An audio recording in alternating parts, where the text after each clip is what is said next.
Isabelle Tremont waits for you here, atop one of Charon's lofty towers. She can help you contact the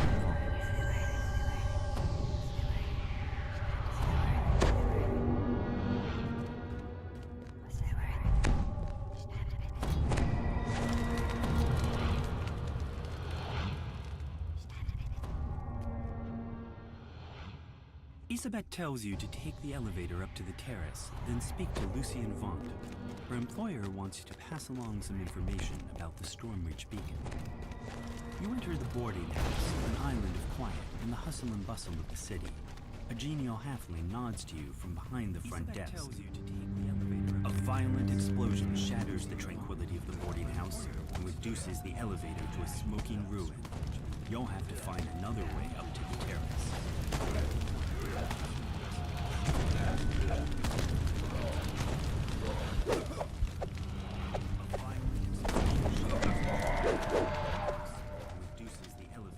This looks more like an office than a boarding house. I'm Lucien Vaunt has rented this entire operation and transformed it into his place of business.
The way up to the terrace is just ahead, but one final group of attackers blocks your road.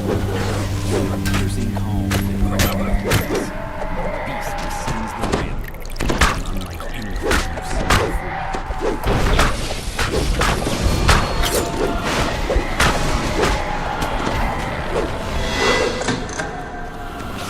The assault on the tower is over. Now to head to the terrace, and Lucien Vaunt.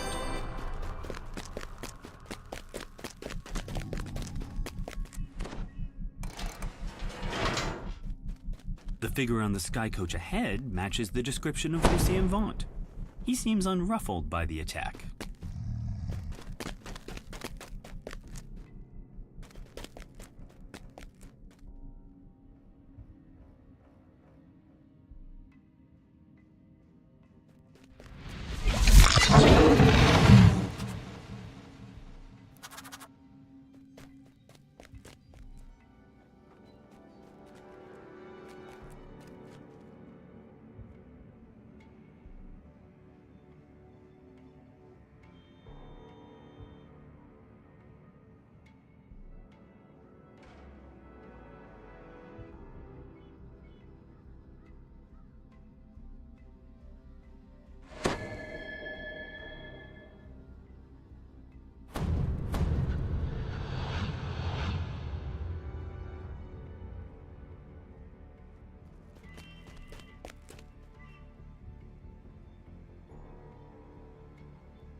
I have a message for you, says Vaunt.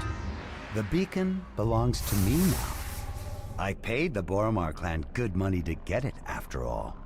Don't think for a moment that you can challenge me in my city.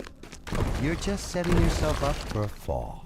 Vaunt's companion makes a gesture and the terrace collapses beneath you.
Zelith pulls a switch and nods toward the back of the building. You hear the scrape of stone on stone as the concealed back door slides open. You walk out into the streets of Cogsgate. Towers loom high above, so tall they block out the night sky. Anyone who knows what's good for them will stay indoors tonight. A rain of blood has fallen here, and it's up to you to mop up the mess. Despite the slurred words,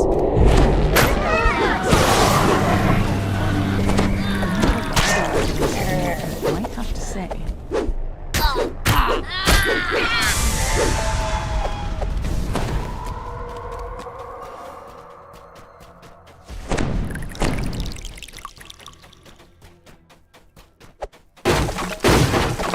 The gambling hall is wide open and its chairs are empty.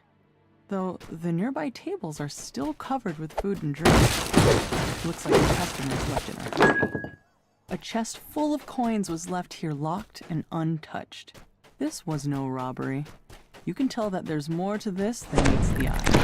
The incriminating information in this ledger would fetch a pretty price on the black market. You wonder why the murderer would leave it behind. You find a crossbow bolt still lodged in the victim's side. You also notice several gashes on her palms. Searching the gambling hall raised more questions about the murders than answers. As you turn to leave, you hear figures clamoring outside the building. You strike down the last of this group of Dask thugs and check to make sure there are no more nearby. Now to leave the way you came. You manage to make it past the Dask thugs. And all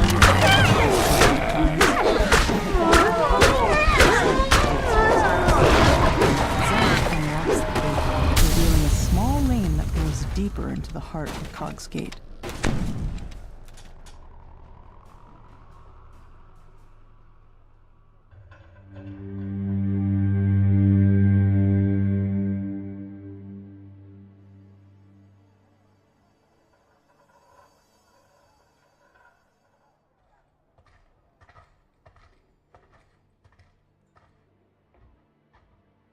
The door to the pawn shop is unlocked, just as with the other crime scenes. Inside, the shopkeeper's body lies forgotten alongside all the other. The murderer could have emptied the pawn shop, and yet only Mord's life was taken. Armed with your findings, you wonder, what connects all these gruesome crimes? The last of the heavily armed halfling thugs falls. Another alley stretches before you.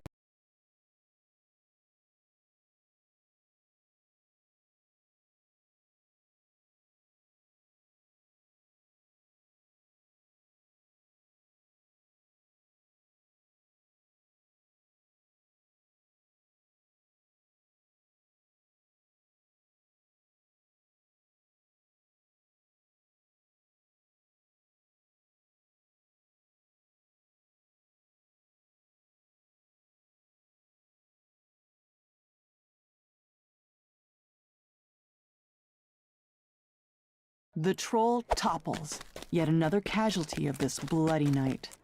Now, to meet up with Zelith.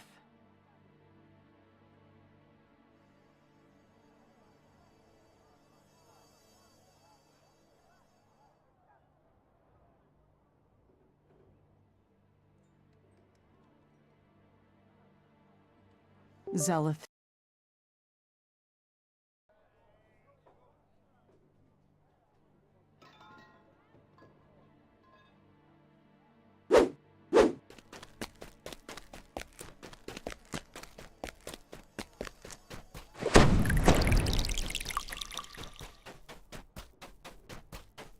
You stoop down to search the contents of Nahrim's pack. Looks like he was fleeing for his life when the murderer got to him. The secret door slides open, revealing a Medusa. Oddly enough, she doesn't seem surprised to see you. Instead, she motions for you. More slashes on the palm. And this time, you see the pattern. You wonder how you could have missed such an important clue. The slashes were literally the killer's signature. Whoever did this wasn't shy about letting people know. Find a security ledger embossed with Vaunt or that every victim had worked for Vaunt. It's too big of a coincidence to overlook, especially since a note in the margin talked about cleaning up loose ends. That ledger told you what you needed to know. The victims all worked for Vaunt and were killed because they knew too much about his operations down in the cogs. You strike down the last of the attackers. You can't let these petty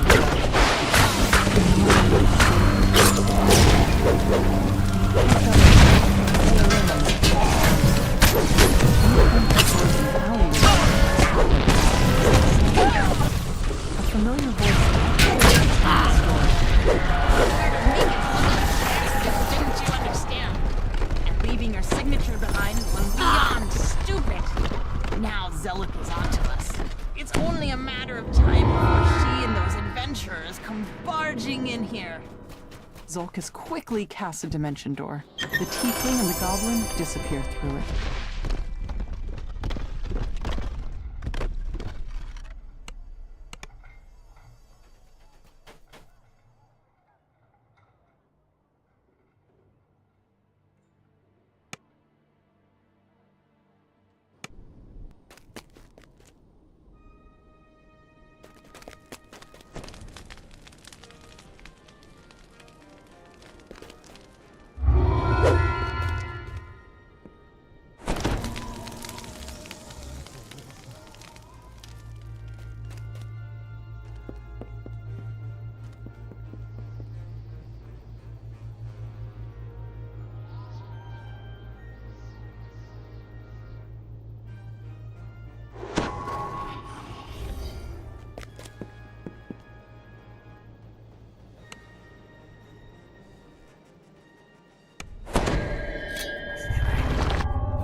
Victor leans over and whispers. I don't want to lose my job. If you'll just follow me, I'll cough when it's time for us to part ways. What you do like that? Christmas. He sounds quite nervous.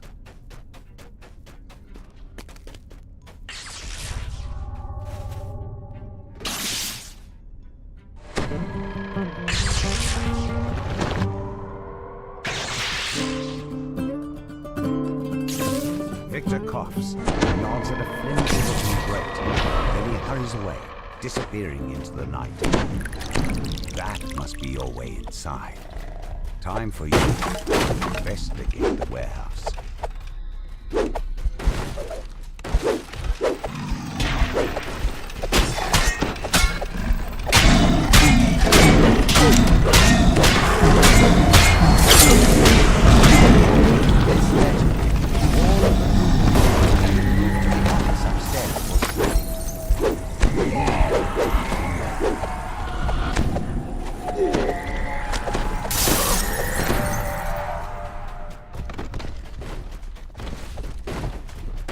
Someone's burning the midnight oil behind this door, but the sturdy door is fitted with an even sturdier lock.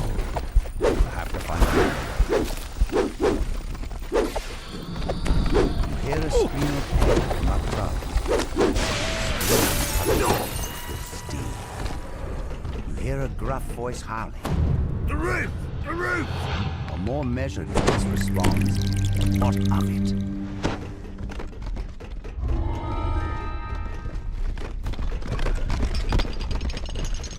The excited Noel bounces around. The roof is on fire! An otherworldly air of confidence surrounds the handsome being, who appears to be their leader. Let's pick up the pace, shall we? We still have to destroy the lab downstairs. Portal, please. Why not just take the stairs? Asked the tiefling. Because Victor told us not to be seen. Now then, portal! Portal! Now! Snaps the being in a commanding tone. Hear a familiar voice somewhere nearby. It's Victor. Oh, what's all this? Dear Orion, we have a security breach! Yeah, quickly! Find them!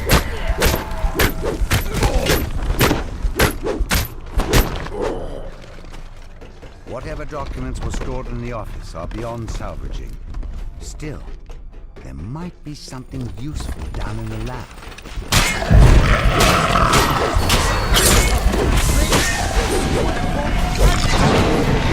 Make me completely invincible!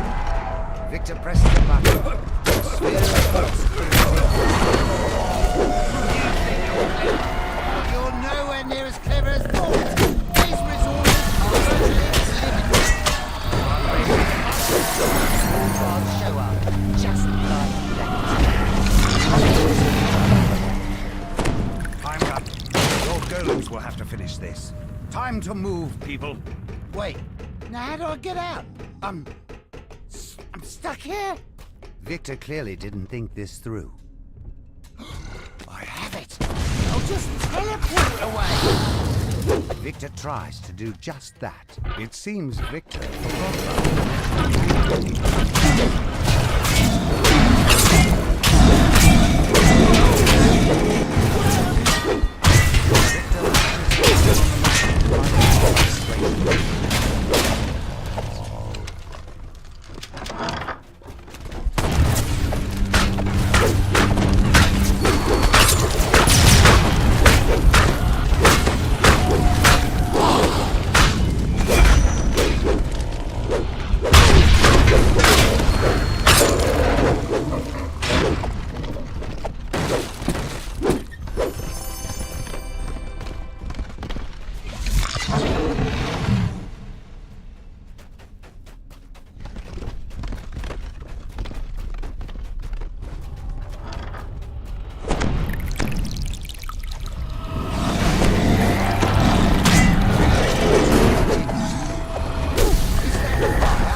Move!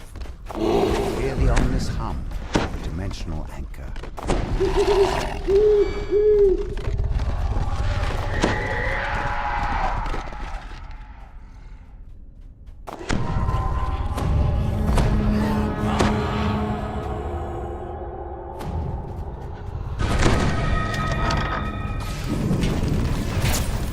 Victor directs war guards away. They went downstairs!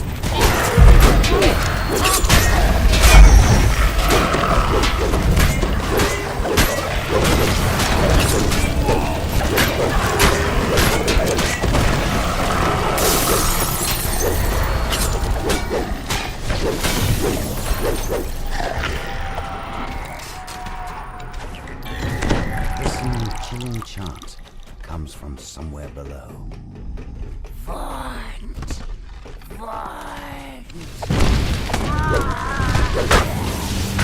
As this happens, air around, and it screams of pounding rapid losses. Victor yells, Get back here, you cowards! These spooks aren't going to banish themselves! All right, don't do anything rash. I'm coming out. Perhaps we can make a deal. Victor presses the button on his form prototype. The magical barrier around him fades away.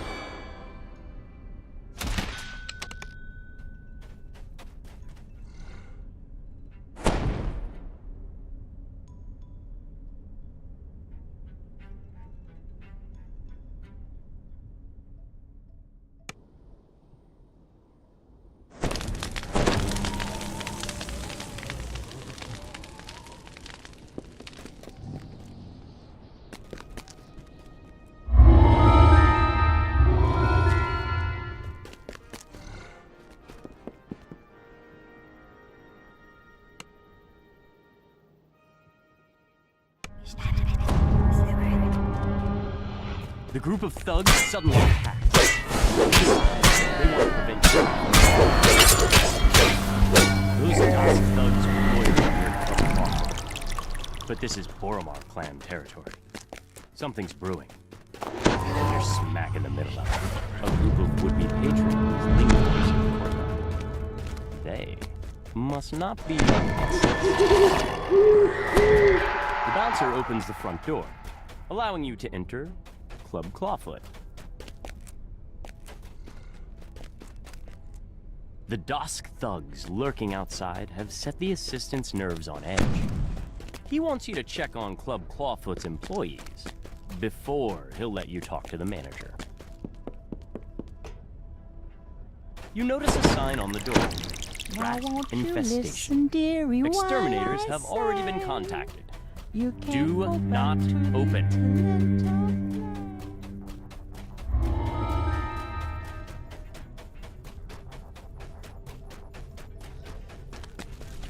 The caretaker of these clawfoot dinosaurs says that the door mechanism is faulty. It needs repairs before the beast can be returned to their rightful halfling owners. Tiny is concerned about the safety of a shipment he recently received. He thinks it might be tainted. The employees report nothing terribly unusual. You can tell Fenwick that all is quiet in the nightclub. Fenwick is relieved to hear that the club is safe and secure. He gives you permission to approach Regina, Club Clawfoot's manager. We must part. A piercing alarm reverberates. The alarm! Someone's breaching our magical wards! It must be an attack! Quick, adventurers! Do what you do best!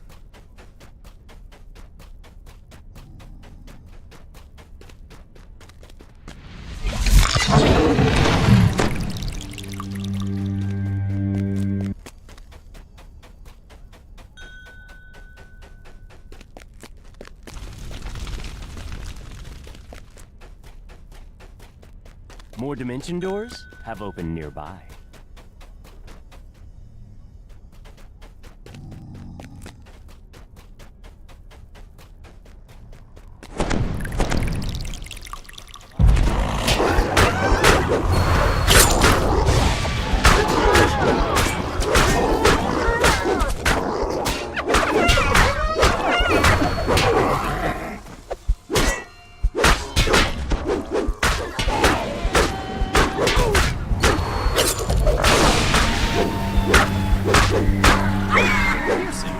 Pitch-perfect scream rings throughout the nightclub.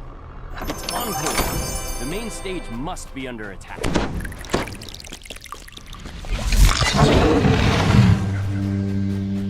The defeated gargoyle cackles and rasps. I have failed, but the others will crush you. Dusk. Forever. More attacks are on the way. But for now, you have a moment to rest.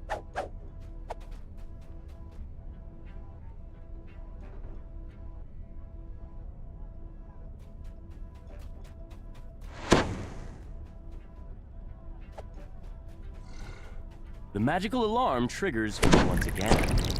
Dusk's attack on the nightclub has resumed.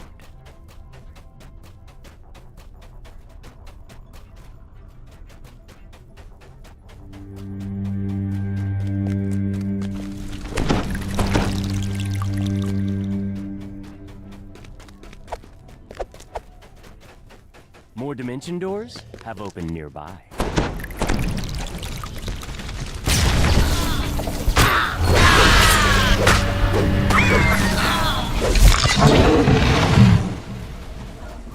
Once again, harsh sounds issue from the direction of the stage.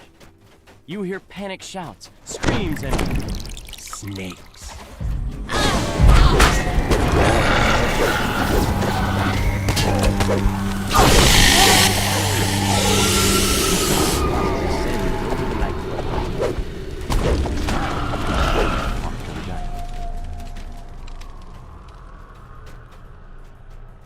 For your help in keeping her and Encore alive, Regina has promised to do everything she can to cut ties between the Boromar clan and Font Arcanotech.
You arrive in Dava Gate, one of Shara's many business districts.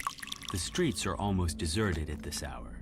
A lone figure stands idly on the platform next to a sky barrage. About time you got here, Grumbles the old man. they've already started. Get on board quick like and I'll ferry you up to their window. Remember, stay quiet as a mouse. Mr. Wundt, I assume this is about your request to join the Platinum Concord? Which was turned down, due to your lack of, subtlety, shall we say? Yes, well, I prefer audacity to subtlety. I admit that subtlety has allowed the Aurum to do as they please with the Five Nations for many years. But what I have to offer your organization cannot be ignored. What cannot be ignored are those Zendrick bloodhounds sniffing at your heels. You're exposed, Mr. Wundt. Not for long, my friend. Allow me to demonstrate. Isabet, please come in. Now, Isabet, I know you invited our mutual friends from Stormreach. Oh, no, don't cry. I said, don't cry. That's better. This is just business, Isabet. Just business. I'd prefer that you do your house cleaning when I am not present, Mr. Wundt. A necessary demonstration of my device. I wanted you to see my improvements firsthand. Not quite dead yet. A calibration issue, perhaps. No matter. Urk, Gesh, take Isabet outside. We will adjourn to the yacht. It's time for the next act to begin. Vaughn's henchman releases a strange whooping bark, and the darkness around you erupts with a choir of menacing responses. An ambush! Damn us for fools! Shouts Casper. The old man produces a bow from somewhere, as giggling shapes descend from above.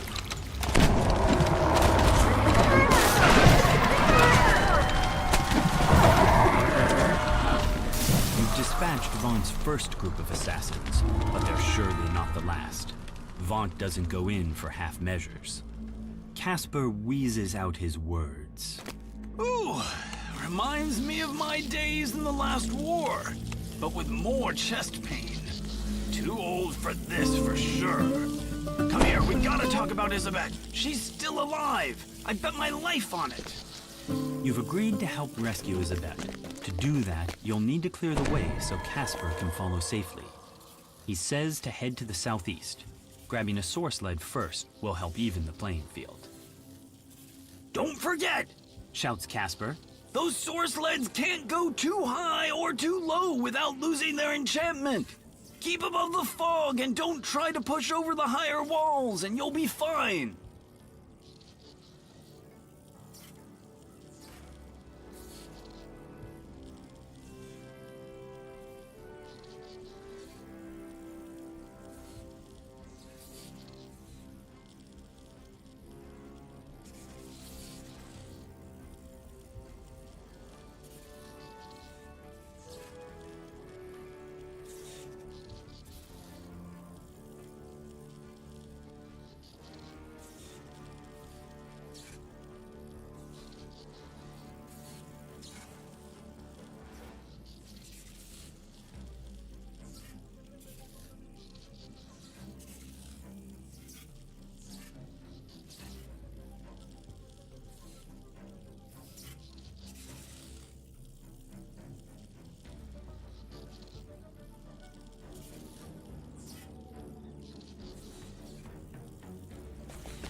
One ambush down, but more to come, I'd wager. Shouts Casper.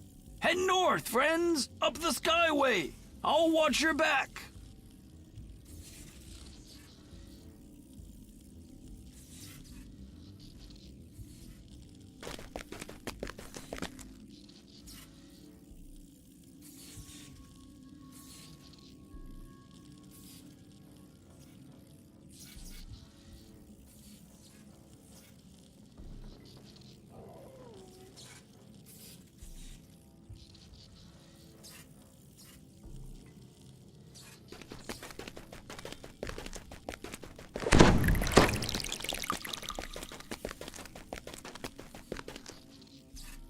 Exploding bats? Gods, what a circus!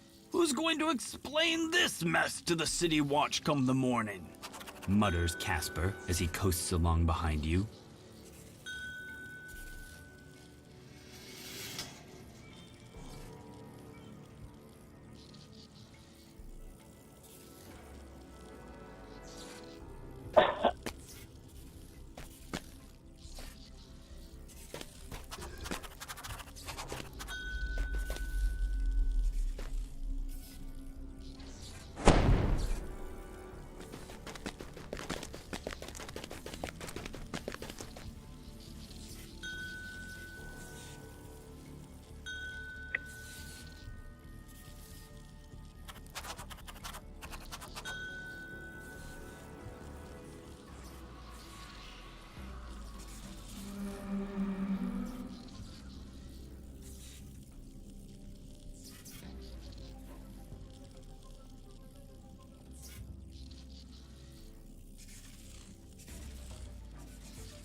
Shadows move among the arches of nearby market.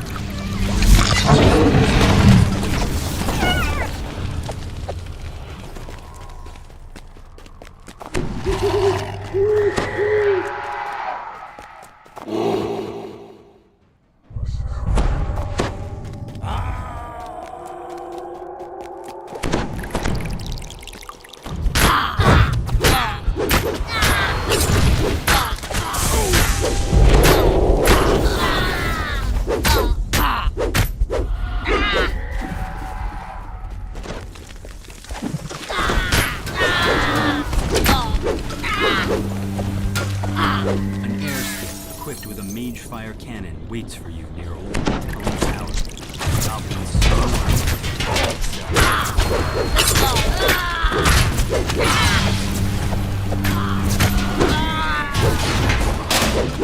A mage fire cannon! Must have been holding that in reserve. Those things are expensive. On we go.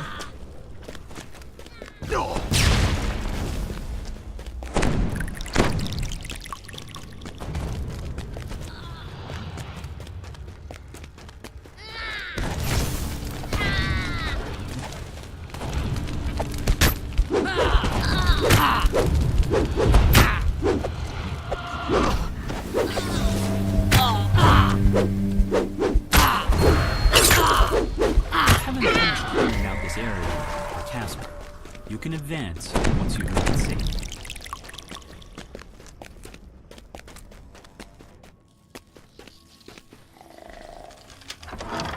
An iron defender prowls. Once you get rid of this may prove to be a good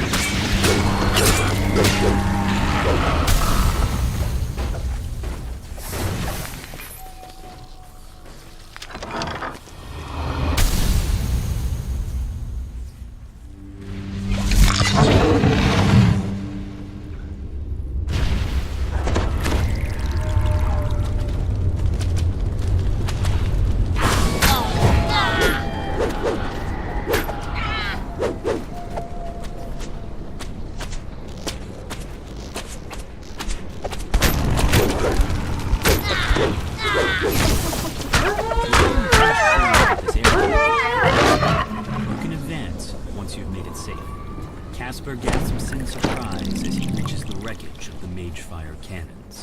3 of them! Now I feel like an idiot. Thank the host you were here. This city watch station is locked up tight and stands as silent as the grave. Is it unmanned?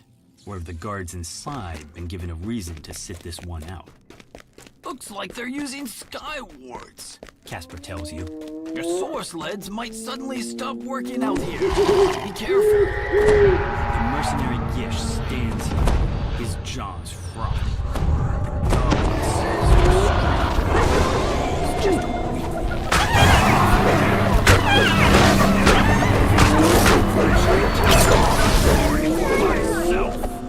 You're just gonna get killed.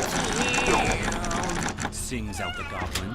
He's hidden somewhere in the shadows of the nearby construction site. You should have stuck with my plan, Fleabag. You're my next meal, goblin meat. Right after these outlanders. Gish charges to the attack. Gish collapses from his wounds. Before you can finish him off, a chanting voice calls your attention to the north and above. A tiefling sorcerer completes a spell on a ledge above him. Gish vanishes, reappearing at the sorcerer's side. Another The goblin's voice calls to you across the gap. That went about how I expected, so that leaves just little old me. Big Auntie, no partner to split it with, and so he'd after me. I'm all ready for you, so come on over. Above the construction unit, Source Sled slowly drifts up. Ved's body lies upon the sled, completely still. The goblin is nowhere. Tosses down a smoke bomb. The shrill voices of more goblins pierce the night air. Hey! Ow! Cut that out!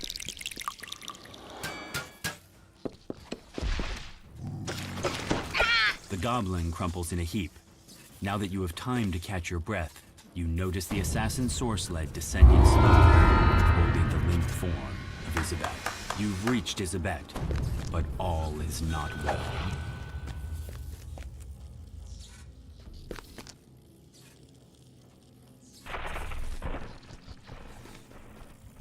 She's gone! Gone! Says the goblin. Bossman ate up her soul with his new improved vaunt. Why use your own when you can use someone else's? Sorry, sweethearts. Them's the breaks. The goblin stands at the platform edge, an odd yet strangely familiar blade piercing his torso. Remember this? Jack Jibber's blade? It's why we get to keep meeting like this. Anyway, can't stay. Need to see a fallen angel about a spell. You know how it is. See you soon. The city around you is finally quiet. You now face your most difficult task, telling Casper what happened to his daughter.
You have a sense that you're being watched. More so than usual. Your recent encounters with an odd gnome inquisitive and undead spirits notwithstanding. These ne'er-do-wells have mistaken you for an easy mark. This won't end well for them. This must be the place where Evan went for a drink. Perhaps the bartender has seen him.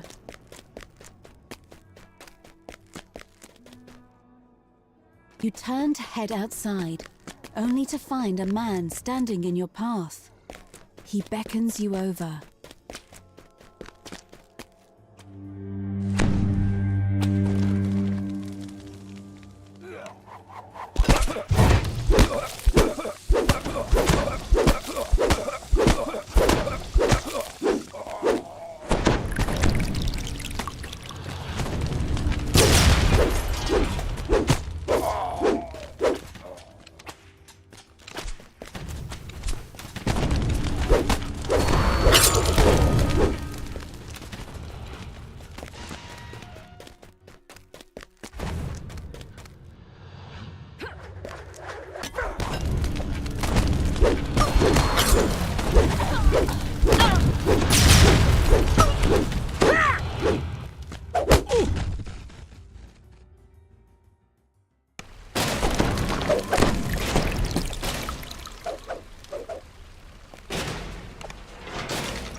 Strange.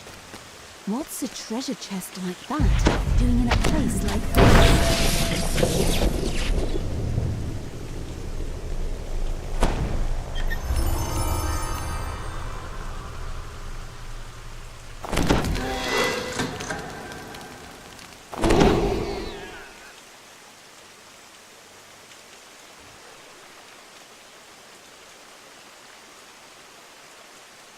You find yourself in a small corner of the vast sewers that snake beneath the city.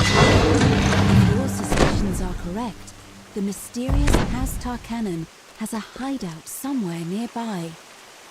Look what the cat dragged in. The crouching half-orc barely seems to be paying attention to you. How's the weather topside? Ash de Therashk, bounty hunter, is having a hard time with some kind of pipe contraction. Maybe you could help. Ash de Therashk bellows down the hall. That's the second night. Just one more to go. Huh? The secret door just popped open. You did it. Ash de Therashk calls down the hallway. You should probably investigate.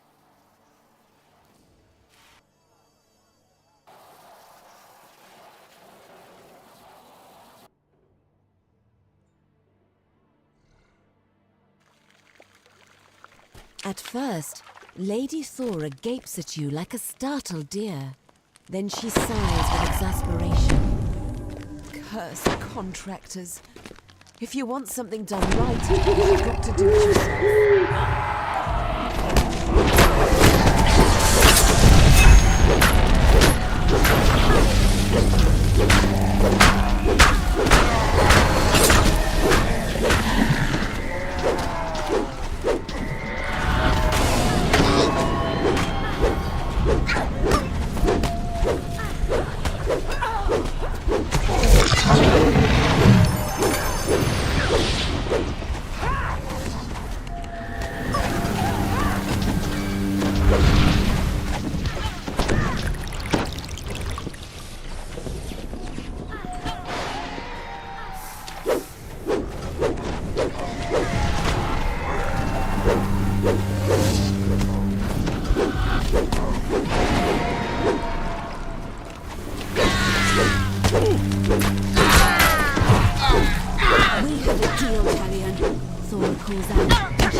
Thora says. If you want to talk to Evan, you need to do it now.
large group of guards has formed ranks in front of the tower's lower doors.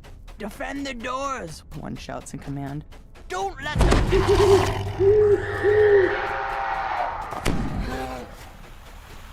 Pushing open the doors unleashes a wave of hot air. It reminds you more of your time down in the cogs than of the Middle City.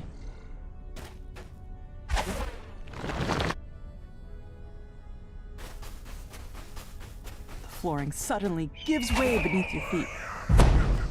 The rumble and clank of machinery grows louder as you move further down the passage. As you open the first valve, the pipes in the room begin to rupture, and steam hisses from the cracks. Another pipe breaks. The room itself begins to shudder. Pulling the final lever causes the temperature in the room to flare up and the system breaks down. You've reached the center of the manufacturing. Sabotaging the equipment in here should disable the whole facility.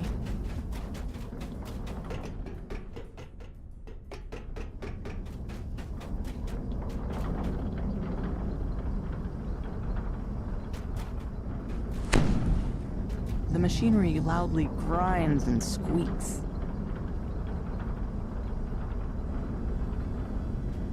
Acrid smoke pours from the sabotaged equipment.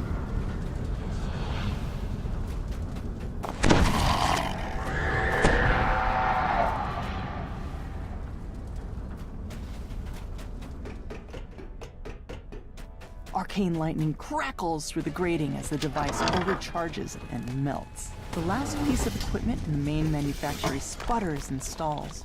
Soon, the entire tower starts to quake. Rupturous heat and concussive force tear through the building as the main manufacturing collapses. A gnome roars at you as you enter the room. My wonderful equipment! How could you destroy it like that? You'll pay for this travesty!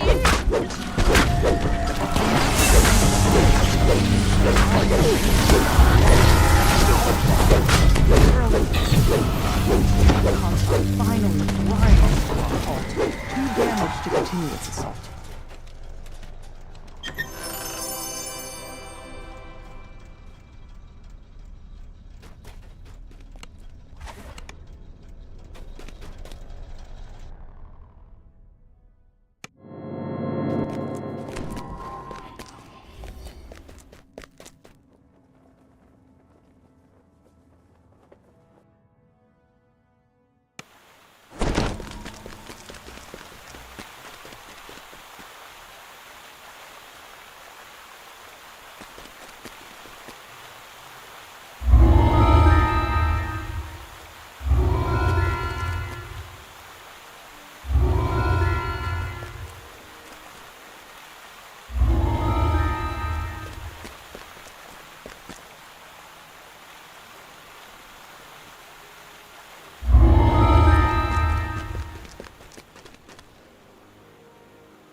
Somewhere nearby is the Stormreach Beacon, Vaughn's protection against vengeful forgeries. The beacon will surely be under heavy guard, but that's never stopped you before. Tonight you'll steal the beacon back from under Vaughn's nose, and if you do it right, no one will be able to stand in your way.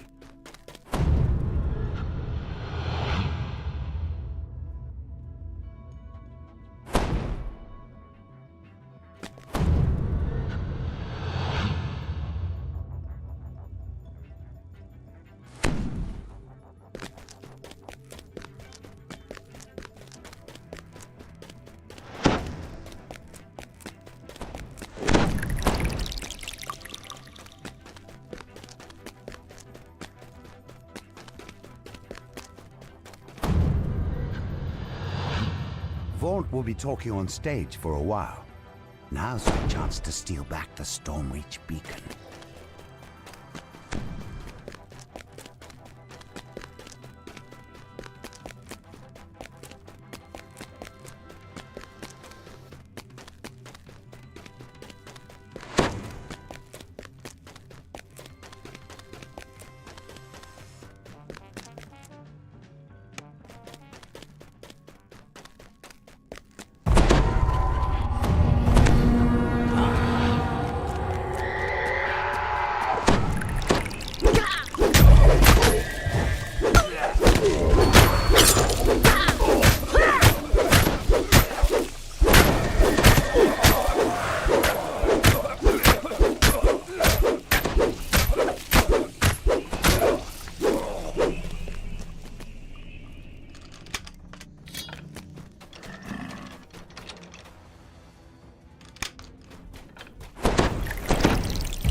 Another announcement.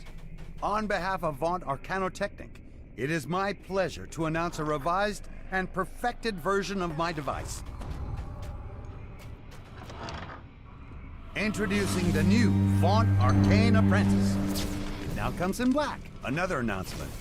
On behalf of Vaunt Arcanotechnic, it is my pleasure to announce a revised and perfected version of my device. Has new functionality and new spells.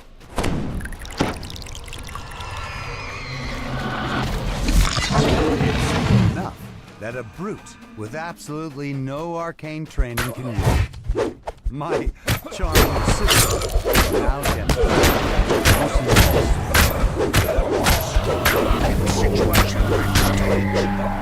if you please. Damn this box to Kyber! Will you listen to me?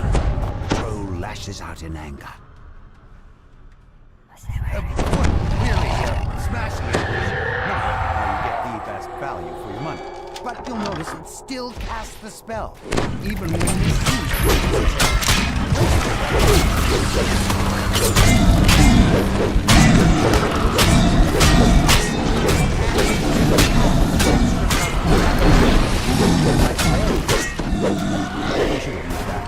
In retrospect. Some of the new spells included in this version are Locate Object, for finding things around the house. Detect Poison, if things go amiss in the kitchen. Minor Image, and perfect for the garden, Leoman's Tiny Hut.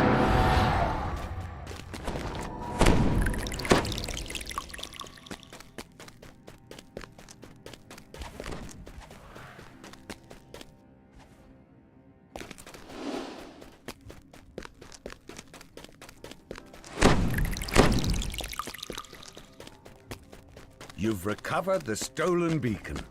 Now, to return the artifact to storage, where it will once again guard the city it had protected for thousands of years.